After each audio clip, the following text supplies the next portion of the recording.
Myrtle Beach, South Carolina. October 1954. A tropical storm developed and became Hurricane Hazel as it entered the eastern Caribbean Sea, staying at a low latitude at first before slowing down just north of Colombia. It then strengthened and gradually turned around towards the north and northeast before striking Haiti as a very strong Category 3 storm, causing misery over the country. It then continued to sweep through the Turks and Caicos Islands and the Bahamas, and then swept northwards, became a Category 4, and then swept through the coast of the Carolinas as an extremely powerful storm as it was turning post-tropical, and then went up into Canada. This storm was a ferocious hurricane. Back in 1954, it was the most destructive storm to occur since the Long Island Express in 1938, the New England hurricane. Hazel on its own was still a tremendous storm, a Category 4 landfall with extremely powerful winds and storm surge, really menacing the coast of South Carolina, and Myrtle Beach was pretty much the worst place affected. Hazel was also one of the worst hurricanes in Canadian history, particularly in the interior. In total, the storm caused 1,191 fatalities, most of those in Haiti. But damages, most of those occurred in the Americas, the United States and Canada. 57,000 buildings damaged and 39,000 destroyed. It also caused $382 million in damage, although not quite as much as Carol from earlier in the year. It did eclipse Carol in terms of the raw buildings destroyed. It also produced 286 millimeters of rainfall. Hurricane Hazel, number 40 in my top 100.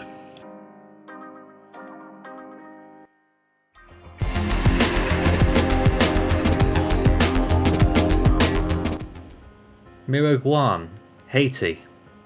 October 1963.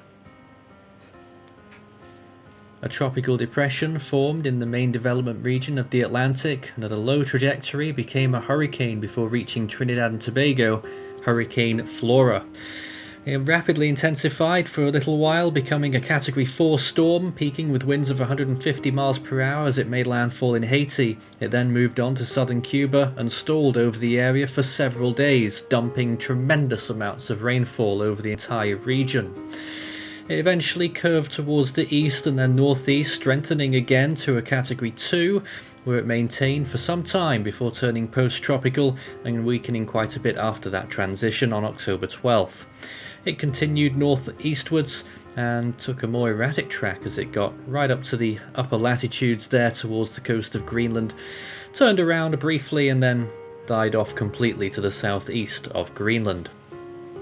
It damaged 3,500 buildings and destroyed 32,000, although it was probably much more, we just don't really know. And as mentioned, the rainfall was absolutely astronomical. It also produced a 12-foot storm surge when it rolled into the western part of Hispaniola. Hurricane Flora is number 39 in my top 100.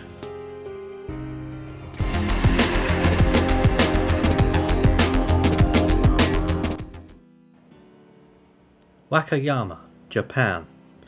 October 1979. A tropical disturbance first formed near Pohnpei, Micronesia in the first days of October, and after stalling and slaloming around itself for a while, it eventually became Tropical Storm Tip and gradually intensified at first while still being fairly erratic, but then it made a more committed movement towards the northwest, passing by Guam as it became a typhoon, and then rapidly intensified, explosively even, to become an extremely intense Category 5 storm over the open western Pacific into the Philippine Sea. Tip gradually weakened, but its size was absolutely phenomenal. Tip is regarded as one of the largest storms ever recorded, and continued northwards, then northeastwards, slamming Japan, making landfall near Wakayama, and continuing northeastwards through the islands, and then off towards the Bering Sea.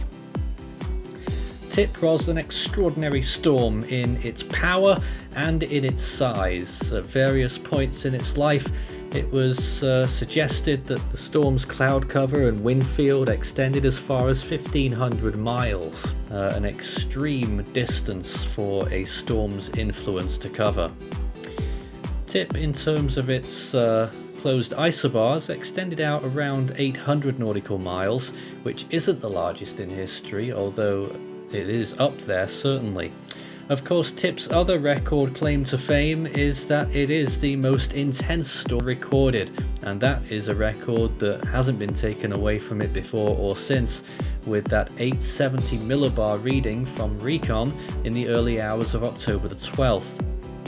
Despite that, the storm may have been even stronger at its peak, as there was a recon gap where the storm looked more impressive on satellite after they left the storm, and it may well have gone a little bit lower, down to maybe 868 or 865 millibars as an absolute minimum. We'll never know the answer to that question as to whether Tip may have been more intense, but the damage pictures show what the storm was capable of, even as it was dying off in its last days through Japan. Tip was responsible for 111 fatalities, $400 million in damages, and 37,000 buildings damaged, mainly in Japan, 7,500 destroyed. Tip's final wind speed estimate from Force 13 is 195 miles per hour, which is a little bit higher than the official word on it, but with the pressure so low, I think it's justified. Typhoon Tip is number 38 in our top 100.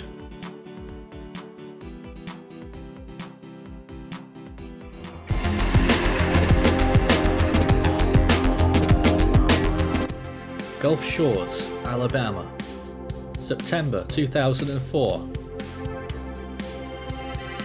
A tropical disturbance left the coast of Africa, a wave initially of course in the early days of September, and quickly became a tropical storm, Tropical Storm Ivan, one of few storms to form below 10 degrees north in the Atlantic. It quickly intensified to a Category 3 at that low latitude as well, and continued ramping up in intensity gradually through Grenada and then into the Caribbean Sea.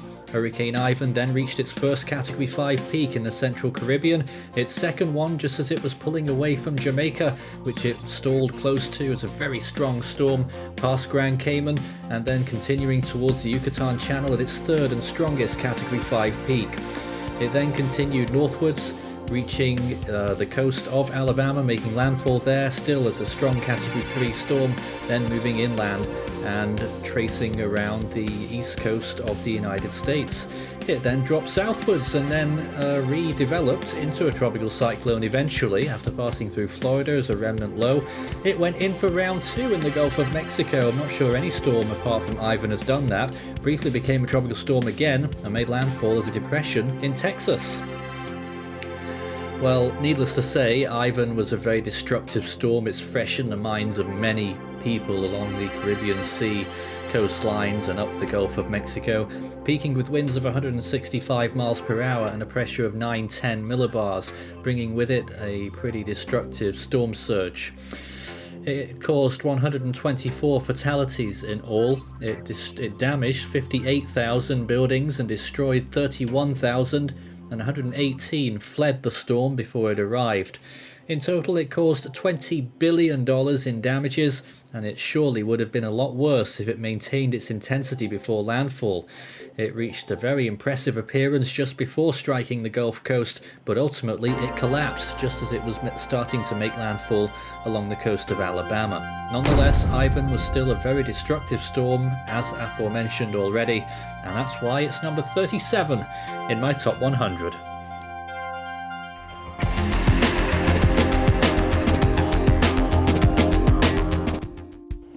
West Palm Beach, Florida, September 1928. A tropical depression formed off the coast of Africa and became a tropical storm as it passed Cape Verde and continued out over the open waters of the main development region of the Atlantic. As many strong storms tend to begin, this one was no exception, strengthening to a hurricane and then becoming a major as it struck Guadeloupe and then on towards Puerto Rico, where it made a Category 5 landfall. It then continued past the Dominican Republic and barreled through the Bahamas as a Category 4 all the way to its landfall in Florida, moving north of Lake Okeechobee and then continuing northwards and then turning northeastwards through the Carolinas and off up the eastern seaboard of the United States. Named the Okeechobee Hurricane contemporarily, this was a magnificent storm in terms of its intensity, an extremely destructive and deadly one though, however. In Guadeloupe alone, there were 1,200 people killed by this storm, where it caused tremendous damage, but the main impacts were in Florida from this storm's storm surge, which caused Lake Okeechobee to swell and flood over on the southern side, where the storm's winds were pounding round from the north round to the south on the western eyewall, pushing all of the water from Lake Okeechobee down south and flooding enormous areas. All of this flooding killed 2,500 in Florida, which was and still is a remarkable amount for a United States landfalling storm. In total, 4,078 were killed by this storm, $100 million of damages, 192,000 buildings damaged and 26,000 destroyed in what was an extremely dangerous, powerful, devastating blow for Florida just 2 years after the Miami hurricane. That's number 36 on my top 100.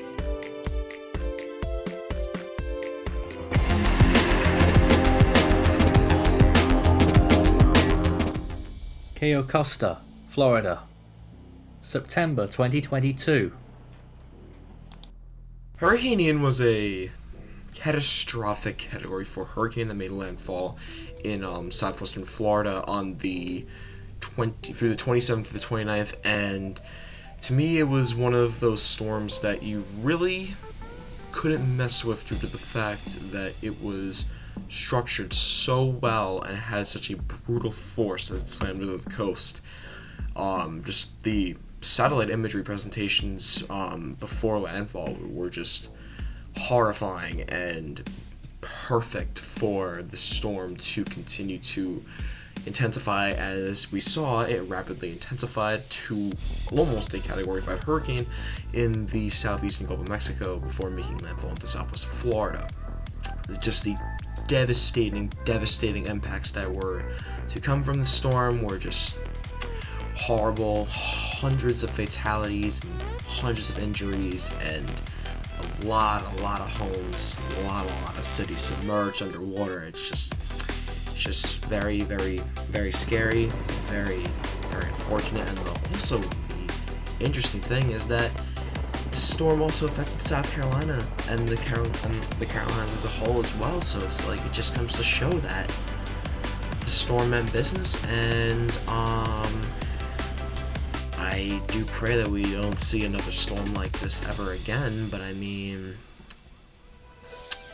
Hurricane Ian was definitely a storm to, let's say, kind of, I wouldn't say it wanted to make up the lack of like hurricanes that we saw during the 2022 season at the time, because yes, the 2022 season was indeed like average to below average. However, I feel like Ian really made a mark because of the fact that it was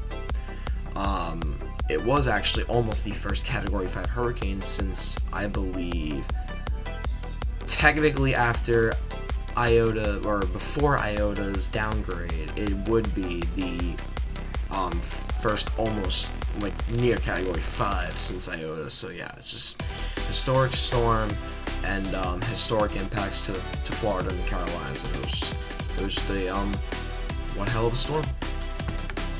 As we know, Ian was a highly destructive storm with its 15-foot storm surge estimated at landfall. Preliminary statistics show that 162 were killed by this storm in total, which is quite a high toll considering that most of that was in the United States. It has caused at least $11 billion in damages, probably more, damaged 44,000 buildings and destroyed nearly 6,000. Additionally, it was reported that up to 800 millimeters of rain fell in some parts of eastern Florida during Ian's passage. An incredible storm to look back on. We don't have all the details and all the specifics on the storm just yet, as it was so recent, but Ian clearly takes number 35 on my top 100 this year.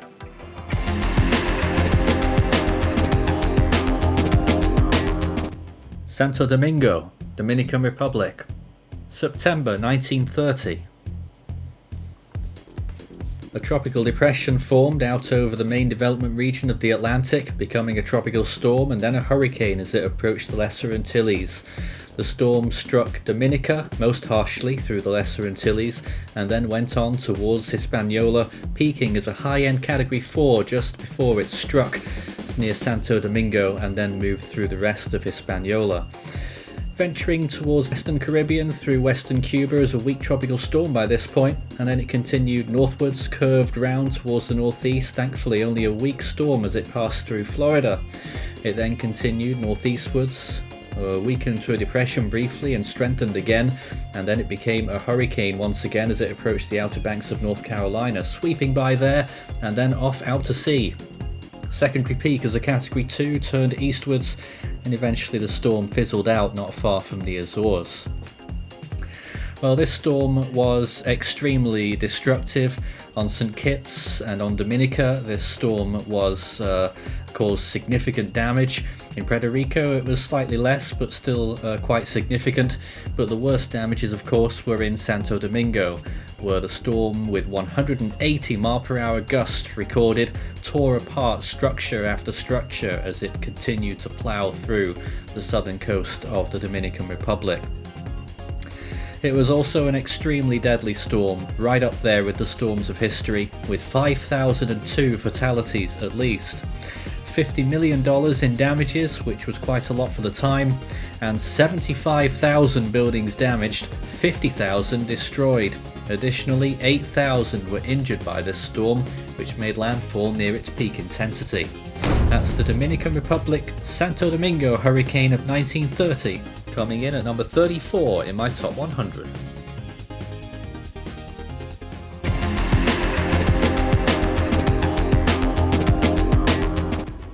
Santo Domingo, Dominican Republic, September 1998. A tropical disturbance was first tracked just off the coast of Africa in the middle part of September of that year, becoming a tropical depression and quickly into Tropical Storm Georges as it continued across the main development region. This storm would intensify relatively quickly and stably, I suppose, becoming a strong Category 4 storm as it approached the Lesser Antilles, ploughing through the Leeward Islands, through Puerto Rico, and then onto Hispaniola as a Category 2 or 3 storm at times. It then moved through Cuba, still as a hurricane, trekking over a lot of those land areas. Then it took a swipe at Key West, and then continued through the Gulf of Mexico before making its final landfall not far from New Orleans. It then moved inland over Mississippi and Alabama and then over the Florida Panhandle and then skirted towards the east. The remnants of the storm were still traceable out into the western Atlantic Ocean as it started to move further towards the east. Georges impacted so many different locations and made a multitude of landfalls. First of all, though, its peak intensity just shy of Category 5 status, looking very impressive on satellite imagery. Questions as to whether it was a Category 5 or not, just like with Floyd, I suppose, but the answer is pretty much on the side of not quite. Georges was a tremendous and formidable storm for so many of the areas that it affected, from the Leeward Islands, where significant impacts were felt, through Puerto Rico and the US Virgin Islands, but the worst death toll and part of the worst damages occurred in the Dominican Republic and into Haiti, where hundreds were killed. The storm also caused major damage across Cuba and left the Florida Keys without power. Significant damages also occurred there, and rainfall amounts, even as far as Florida, were exceptional, up to nearly 1,000 millimeters of rain over that area. Also, 25 inches of rain was recorded in Mississippi too, and the storm surge from this storm was also significant as well. My home now is demolished. Behind it, the roof, and the living room and the dining room, I totally messed up. So many different talking points regarding Georges. It was extremely costly as well, with billions of dollars of damages reported from various different locations. Probably the first time in which multiple countries, or 2 or 3 or even 4 different countries, reported $1 billion of damages. All in all, Georges caused $9.7 billion in damages. It killed 2,862, mainly on Hispaniola. It damaged 192,000 buildings, 75,000 of which in the Dominican Republic and 65,000 in Cuba. 33,000 buildings destroyed, and apparently 500,000 injured from this storm. It also caused an enormous evacuation of over 2.6 million across these islands and across the Gulf Coast, and the highest rainfall amount was 990 millimeters. It also packed with it a 12-foot storm surge when it arrived on the Gulf Coast. Georges, a storm to remember, not the only one that season, from 1998, number 33 in my top 100.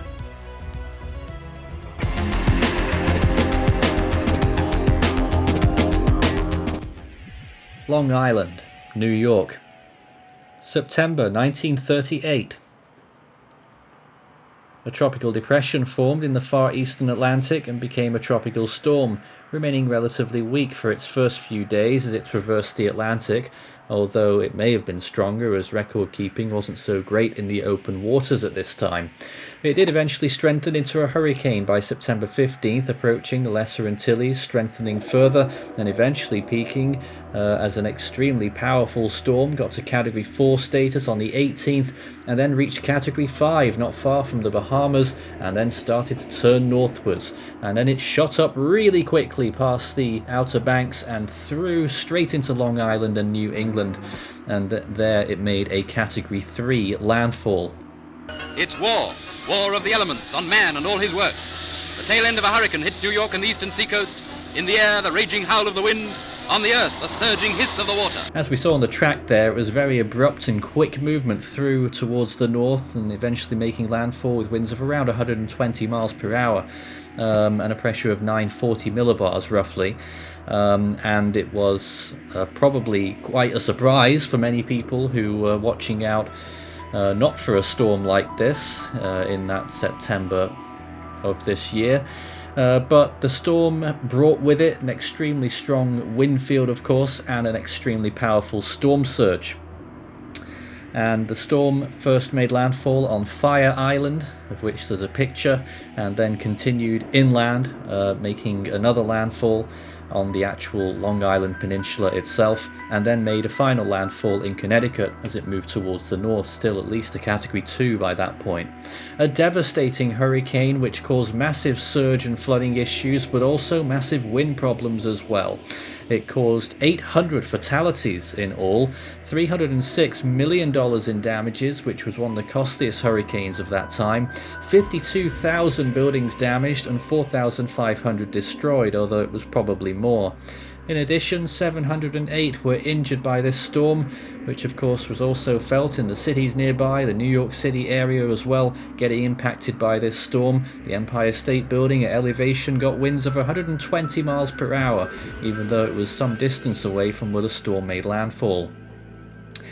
Well, some suggest that if this storm occurred today, its damages would be in excess of $35 billion, maybe even more than that now that we are continuing to go on with the years, of course, since half of these estimates were made. But there's more video and imagery than one might have thought, and a lot of that is available to view here. And as you can see, some of the vehicles with water right up to the roofs as this storm really plundered that whole entire New England region. It certainly won't be forgotten in a hurry. The New England Hurricane of 1938, also known as the Long Island Express, number 32 in my top 100.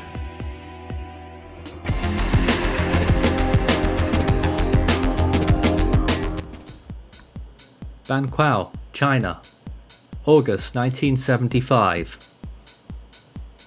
A tropical disturbance formed out in the Philippine Sea, slowly moving southwestwards at the end of July, became a tropical storm and then rapidly intensified to become a strong typhoon, Typhoon Nina.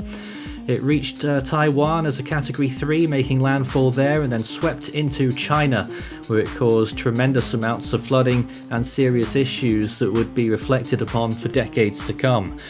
Well, what happened was that there was a major dam collapse, or actually a series of dam collapses, particularly though the Bankao Dam, which is what the storm is most well known for. This dam breach caused an enormous amount of fatalities. It came without much warning, and it caused massive inundations of flooding. A lot of these dams in the area were built in the 1950s during the changes that were going on in China in the later part of that decade, the Great Leap Forward, which caused a lot of industry to spring up and pollution, and caused a loss of forest in the area, which exacerbated issues with the flooding. After this dam burst, loads of locations further down the river had serious issues with what was to come, and the Chinese authorities took it into their own hands, and they had to bomb several other reservoirs. The Chenzhou Shuang Dam was bombed, the Liubuku Dam was bombed, the Bantai Dam was bombed, the Heilongtang Dam was bombed, and the Fangji Dam was also bombed, as well as Shangang further downriver. Such was the case that the water was just really chuttering down, and there had to be more space made for all of that water that was rushing through at speeds of up to 31 miles per hour. This incredible disaster was responsible for over 200,000 fatalities. Around 140,000 of those occurred during famine and disease after the event occurred, with many people inaccessible to rescue for many days after the event. It's also thought that 5 million buildings were destroyed by the floods and the serious dam breaches, and the damages in terms of monetary value around 1.2 billion, although it may have been more. Nina in itself was a very strong storm. It peaked with winds of 155 miles per hour and a pressure of 900 millibars, nearly a Category 5. No real evidence supporting that Category 5 status, however, so it does remain a strong Category 4. With the death toll of potentially up to 240,000 by some reports, Nina is an extremely disastrous storm, and certainly the deadliest in contemporary records in the Western Pacific. Number 31 in my top 100.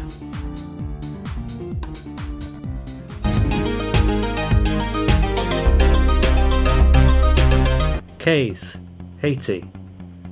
August 1980. A tropical disturbance formed off the coast of Africa, a wave moving through the eastern Atlantic as so many do, and ended up becoming a tropical depression. Early season for a storm from this origin becomes a tropical storm, and then Hurricane Allen, strengthening rapidly as it ravages Barbados and moves through into the eastern Caribbean Sea via Dominica, and then it passes close to Haiti as a Category 5, weakens, then strengthens to a Category 5 a second time as it passes the Yucatan, and then a third time as it reaches the western Gulf of Mexico, and then makes a Category 3 landfall near the border between Texas and Mexico. Hurricane Allen, an extremely powerful storm as you saw there, moved rather quickly through the Caribbean Sea and still managed to become an extremely strong storm.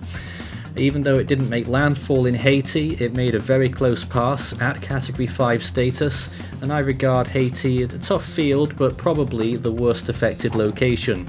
A lot of countries were affected by the storm adversely, of course. We saw it just there in Jamaica, on the northern tip of the Yucatan, in Texas, and in the Windward Islands and in Barbados. Overall, 269 were killed by this storm. Its damage total amounted to $1.2 billion, and it damaged at least 500 buildings, although information is pretty scant on actual damages.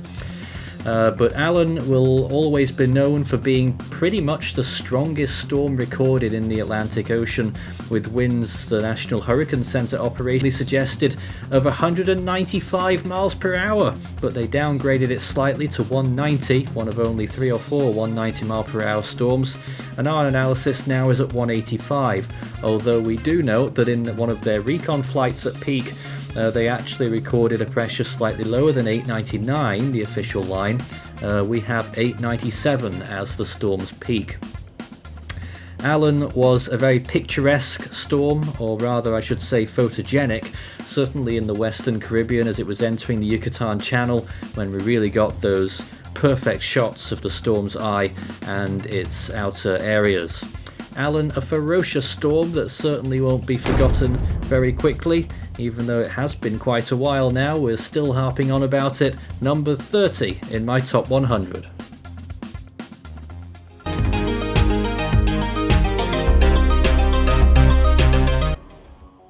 Moroto, Japan, September 1934.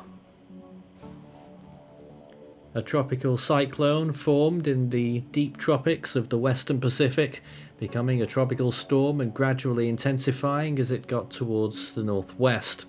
Starting to get closer to the Japanese islands, this storm probably continued to intensify, although we're not fully sure. It may have been stronger before it reached the Japanese islands, although it peaked as a high-end Category 4 with a minimum pressure of 911 millibars, and that was at landfall. The storm made landfall in eastern Shikoku, near the town of Moroto, on the southeastern tip of the island.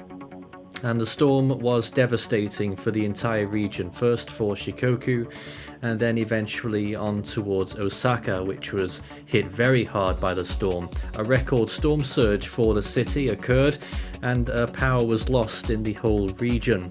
With more than 2,000 dead and 31 million pounds damaged, it is one of the greatest disasters of the generation.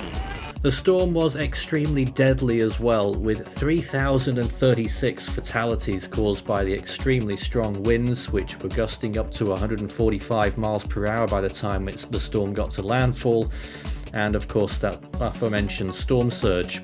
It also caused $300 million in damages, most likely, but in terms of actual buildings damage, 441,000 and 34,000 buildings destroyed.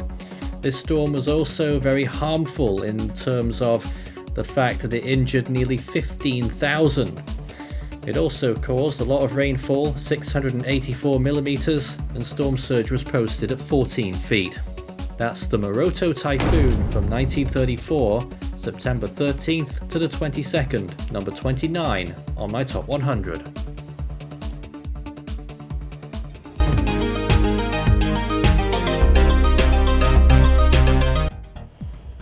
Manila, Philippines, November 1995. A tropical disturbance formed in the far eastern part of the Western Pacific and ventured towards the west, passing just north of Pohnpei in Micronesia and continuing west-northwestwards towards the southern Mariana Islands, passing south of there as it became a tropical depression and quickly into Tropical Storm Angela.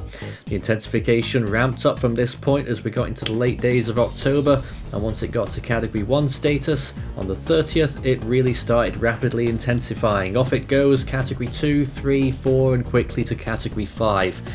And this storm was an extremely powerful one at peak, with a very, very high cloud tops around the very well established eye before making a strong, very powerful landfall as a Category 5 in the northern Philippines in the Bicol region, and then through Metro Manila, and then out over the South China Sea, where it weakened and actually died off without hitting any other land areas just to the west of Hainan.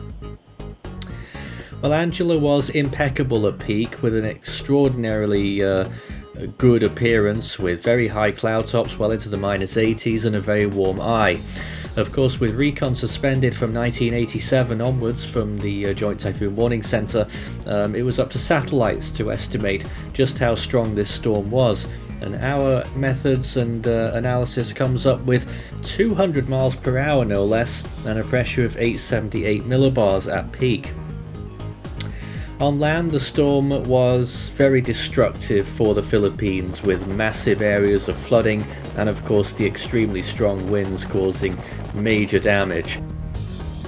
Smashing into ships and boiling seas, the 160-mile-an-hour winds uprooted large trees and sent rain sheeting down onto deserted city streets. The worst storm in a decade, Angela's been called a super typhoon. For the cowering people, it was easy to see why. Family cars cars were flung about like toys, tossed into the air and hurled against buildings. The howling winds tore at empty freeways, crushing huge light poles and pylons. Typhoon Angela has passed, but Filipinos will be dealing with its consequences for a long time to come. At least 250 people lost their lives, many drowned in floods unleashed by torrential rain. Another 76 people are missing. Tens of thousands more have been forced from their ruined homes. Homes were affected by 150-mile-an-hour winds and inundated by floodwaters. Villages left thousands of roofless houses. Repairs are already underway, but shelter is not the only problem. Rice stocks are low and there could be food shortages. Power is still out in large parts of the stricken region. Lines brought down by the wind and uprooted trees. Authorities can't say when electricity will be restored. As the Philippines struggles to recover, Typhoon Angela heads their way. 1,252 were killed by the storm, an extremely deadly one for the northern Philippines, with damages totaling $315 million. But it's the amount of buildings that were damaged and destroyed that are really the standout figures. 530,000 damaged and 226,000 destroyed, an immense amount of actual destruction in real numbers and real amounts of people that are affected, into the millions. Typhoon Angela, one of the strongest storms of the entire decade worldwide, an extremely powerful one, rocked the Philippines in November 1995, and that's number 28 on my top 100.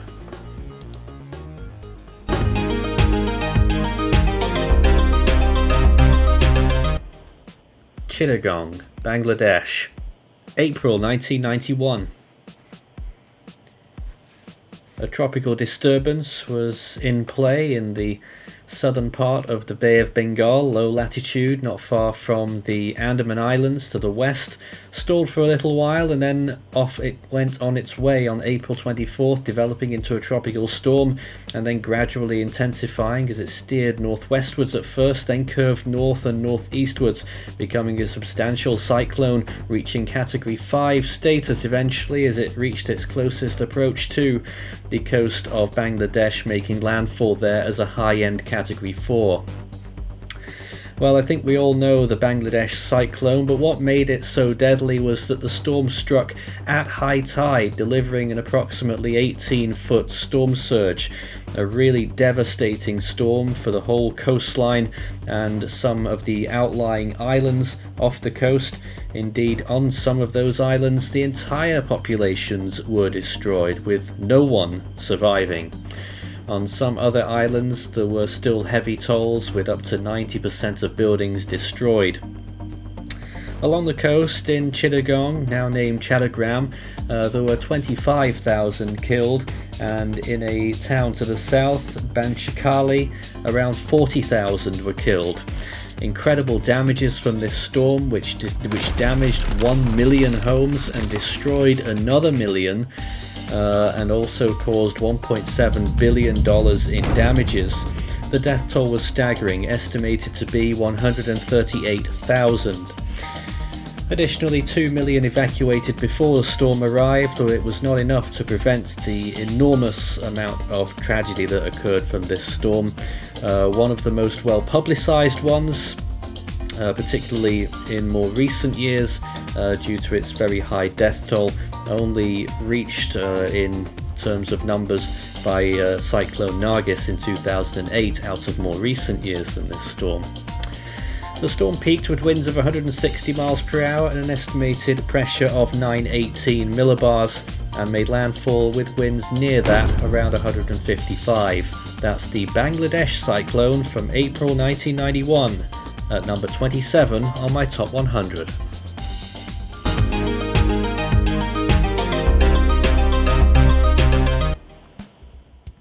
Ujilang Atoll, Marshall Islands, November 1992. A tropical disturbance crossed the international date line and entered the western Pacific Ocean, becoming a tropical storm and then strengthening as it reached the Marshall Islands, becoming Typhoon Gay on November 17th, moving westwards and strengthening further and becoming an extremely powerful Category 5 storm in the eastern part of the basin. Well, Gay was an extremely powerful storm before it started weakening and then made haste towards Guam, where it struck as a Category 2, and then continued through into the Philippine Sea, moving northwestwards and reaching a secondary peak as a Category 4 on November 25th. It then did a bit of stalling around that general area and then moved northwards, and then it got carried away by the frontal systems up there and entered the subtropical zones and died off and weakened very quickly. And by December it turned into an extratropical cyclone and got some strength back as it finished that transition. Well, the main reason Typhoon Gay is up here is because it was an absolutely extraordinary storm in terms of its intensity. Who knows whether it might be the strongest storm in the world? There was no recon into this storm, but estimates place it at 205 miles per hour and a pressure of 875 millibars, which puts it in the top 1% in both categories there. On the ground, impacts were moderate in some locations. In the Marshall Islands, there was one fatality and 2,500 buildings were damaged. In addition, 4,300 evacuated, and it caused 322 millimeters of rainfall. Thank goodness that Gay never reached a serious landmass, a significant population area. Indeed, it never made an actual landfall near its peak intensity, but if it had, it would have been absolutely colossal. The closest landmass to the storm at peak intensity was the one that we mentioned at the beginning of this feature, and that is why we put it there, of course, with the storm reaching Category 5 status just north of that atoll. One of the most strongest storms, particularly in the satellite era in the Western Pacific Basin in history. Number 26 on my top 100.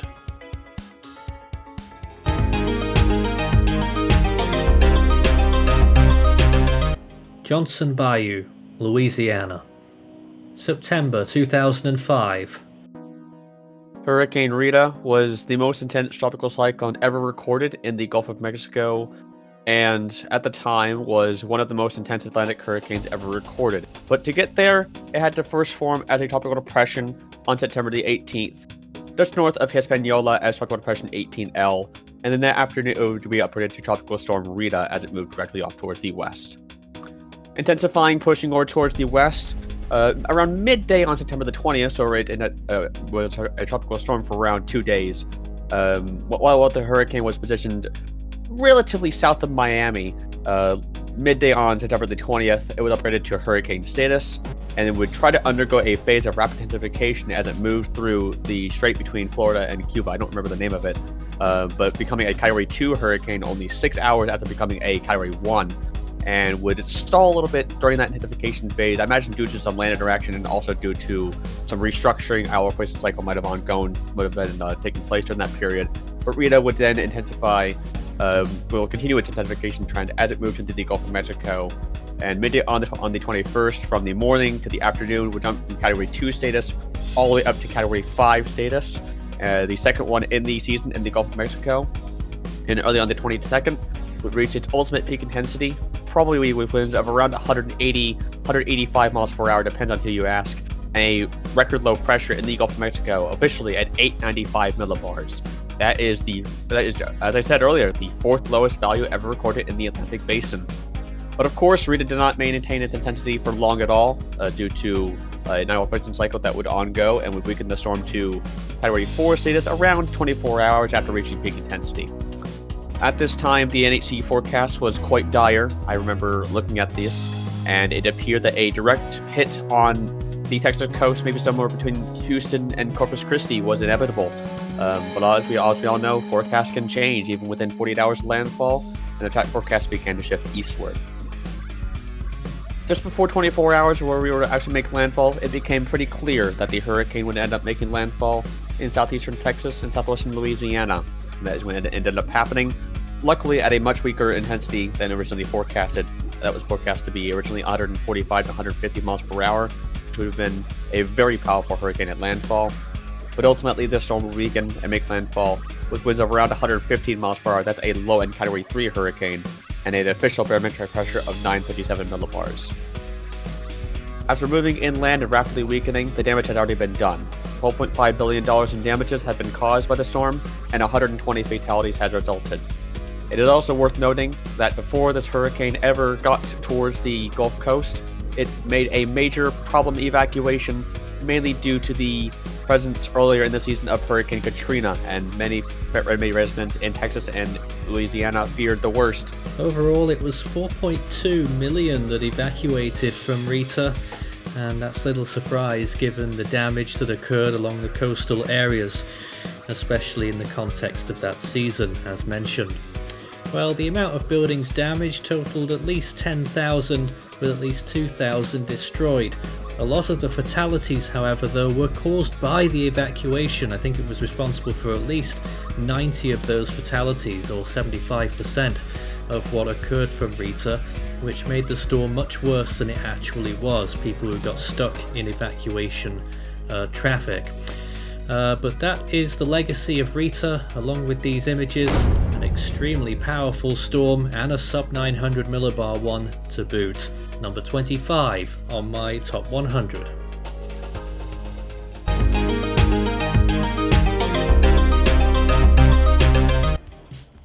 Virac, Philippines, November 2020. In the Western Pacific, in late October, you had Typhoon Malave move to the Philippines, and then you had two areas of interest out in the eastern part of the basin. You also had a tropical storm Atsani develop off towards the east. That model was really hinting on that becoming a very big storm, but it would ultimately be the area of interest in the middle. That would become Typhoon Goni. Really going from a tropical disturbance to a very powerful Category 5 super typhoon in a matter of just 2 to 3 days, and would make a very strong peak intensity officially of 195 miles per hour as it made landfall in the Philippines. A really catastrophic storm there. I think that's the strongest landfall ever recorded, actually, beating out Typhoon Haiyan in 2013 in the same country, actually. Both hit the Philippines, both in early November. Both were very catastrophic storms. My personal take on Goni as it stands right now is I remember back tracking this disturbance that ended up becoming Goni. The models were really hinting at the area of interest to the east of it, which became Atsani. Models were really hinting on that being the big storm, not Goni. And when Goni started that rapid intensification phase, when I was making those forecast cones and those video updates, which got thousands upon thousands of views, the likes of which I've never even seen before or since. When we have a rapidly intensifying storm heading towards land, and it looks almost inevitable to become a Category 5, you just gotta hope for the best. And I mean, this is probably one of the most challenging storms I've ever forecasted, also because of the track and the intensity, because Goni was very prone to quick changes in intensity. I mean, it rapidly intensified up to its first peak, very powerful, underwent an hour replacement cycle, then became its ultimate peak intensity as it made landfall in the Philippines, and then it completely collapsed as it moved to the Philippines. Those things, all three of those things are very hard to forecast. Clearly a tremendous intensity exhibited on both of the storm's peaks. The first one, a very small pinhole eye, really fascinating to watch, and the second one much more intense, or much more picturesque, I guess. We estimate the storm's peak to have winds of 195 miles per hour and a pressure of 887 millibars, with the storm making landfall just slightly weaker than that. On the ground, there were 33 fatalities at least, $399 million in damages. The amount of buildings damaged, 134,000, destroyed 37,000. 1.4 million evacuated from this storm, and it's interesting to note that the damages from this storm are quite a bit lower than one might have expected considering the strength of this storm. That's really owing to its very small size when it impacted land. It was only a very small area that got the very worst impacts from Typhoon Goni, whereas bigger typhoons cause much more widespread impacts but not quite as heavy near the center. Goni, though, when you put all of it together, it really is a really outstanding storm, and that's why it's number 24 on my top 100.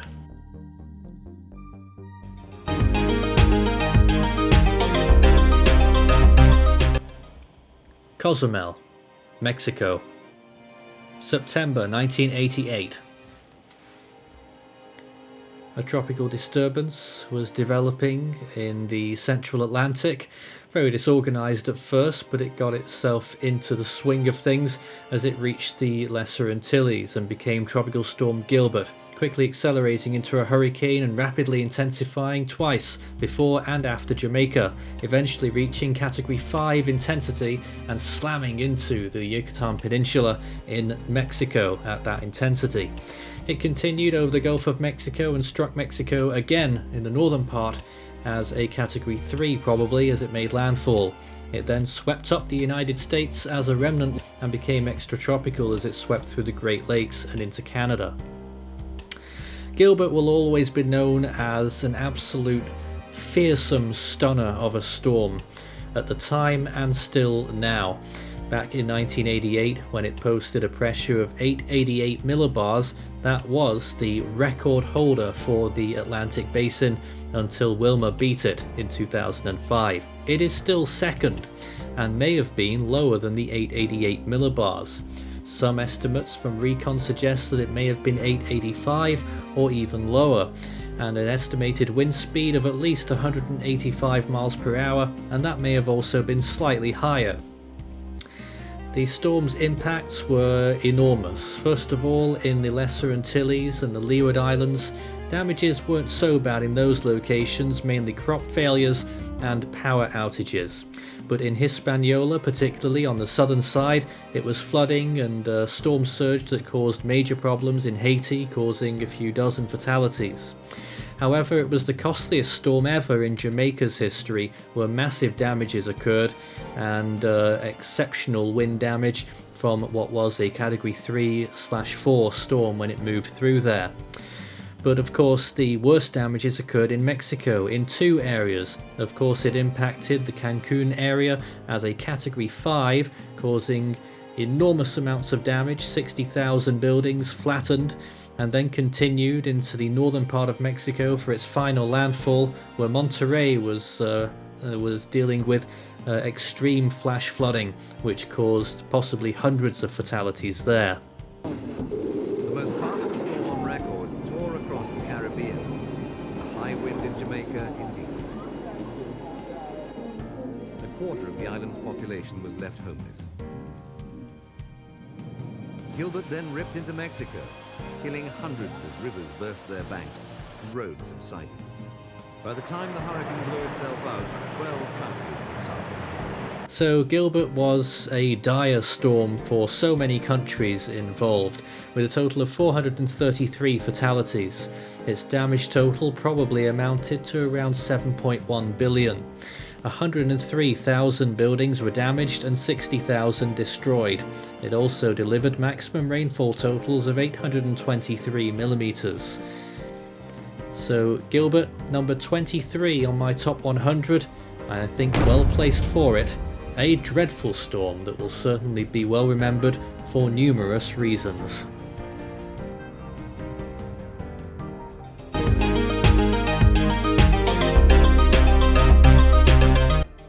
Cameron, Louisiana, August 2020. Hurricane Laura became the first major hurricane of the record-breaking 2020 Atlantic hurricane season, but to get towards its peak intensity, it had to first form on August 20th, relatively to the east of the Leeward Islands as Tropical Depression 13, I think is what it was called, and would ended up becoming Tropical Storm Laura around a day or two after becoming Tropical Depression as it neared the Leeward Islands. After passing over the Caribbean islands, Puerto Rico, Hispaniola, and Cuba, while slowly intensifying and weakening at times due to land interaction, Laura would ultimately go into the Gulf of Mexico, and a very dire situation was looking inevitable for the Louisiana and Texas coastlines. Laura would end up becoming a hurricane really right as soon as it came off of Cuba, and would undergo a strengthening trend over the next 12 to 24 hours as it moved into the central part of the Gulf of Mexico. But once Laura got its core going and it was in the middle of the Gulf of Mexico, it found itself in extremely favorable conditions and began to rapidly intensify as it approached the western Gulf Coast, and its eyes was set on southwestern Louisiana. Overnight into August 26th, Laura would reach its peak intensity going into the 27th. with winds of 150 miles per hour and 957 millibars, and would ultimately make landfall at a very similar intensity, albeit with a slightly higher pressure, I think, as it made landfall in southwestern Louisiana, right where Hurricane Rita did in 2005, but at a much higher intensity, of course, 150 miles per hour, and would end up causing $19.1 billion in damages and 47 fatalities as Laura made its wrath known on southwestern Louisiana. As Laura moved inland, its catastrophic flooding extended well inland as well. Many areas over the Ohio Valley and the Midwest, and even parts of the eastern U.S. reported very heavy rainfall and flash flooding in association to Laura. And many areas struggled to recover during this hurricane season, as just a few weeks later, Hurricane Delta would make its presence known in the same area that Laura did. So southwestern Louisiana getting a beating in 2020. The personally thing that I remember the most about Laura is models were pretty set on the storm before Laura, which was Marco being a big situation for Louisiana. But as time went on, things began to shift more towards Laura being the bigger picture. And we were pretty certain that a major hurricane was going to form in the Gulf of Mexico, but we were questioning a bit where landfall was going to occur. But once it began to look like that southwestern Louisiana was going to be the target zone, we knew that this was going to be a very historic storm. All things considered, Laura killed 85 in total, caused 400,000 building damages, and destroyed 6,000.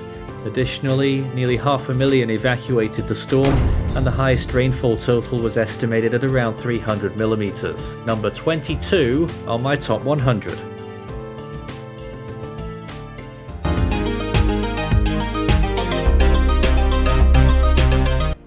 Galveston, Texas, September 2008. A tropical wave exited the coast of Africa around August 29th and cruised through the Cape Verde Islands before moving out over the open Atlantic, eventually becoming a tropical depression and quickly Tropical Storm Ike. The storm then moved in a generally northwesterly direction, intensifying rapidly on September the 3rd to reach its first and highest peak as a moderate Category 4. It then turned and was steered towards the west, then west-southwest, moving through the southern part of the Bahamas and the Turks and Caicos Islands, glancing by northern Haiti, and then pushing through Cuba as a very strong hurricane. Weakening to a Category 1, remaining a hurricane throughout its passage, it then entered the Gulf of Mexico, gained a little bit more strength, and then sauntered towards the coast of Texas, where it made landfall still as a strong Category 2. It then swept inland and curved out towards the northeast, turning post-tropical as it reached the Great Lakes region. Well, Hurricane Ike, I'm sure many people still remember it freshly in their minds despite more recent storms. A fascinating storm to track with its somewhat unexpected movement towards the southwest eventually through the Caribbean Sea. Of course, in some of those locations that the storm affected, there were major damages on the southernmost islands of the Bahamas. The Turks and Caicos Islands got around 90% buildings damaged, and in northern Haiti there are serious flooding problems which had exacerbated issues caused by two storms previously, most notably Hannah. Ike then moved through Cuba, of course, where a quarter of their population were evacuated before the storm arrived. Nonetheless, strong winds and a heavy storm surge and flooding caused real misery across the whole country, with $7 billion in damages in Cuba, which was the costliest storm in history at the time.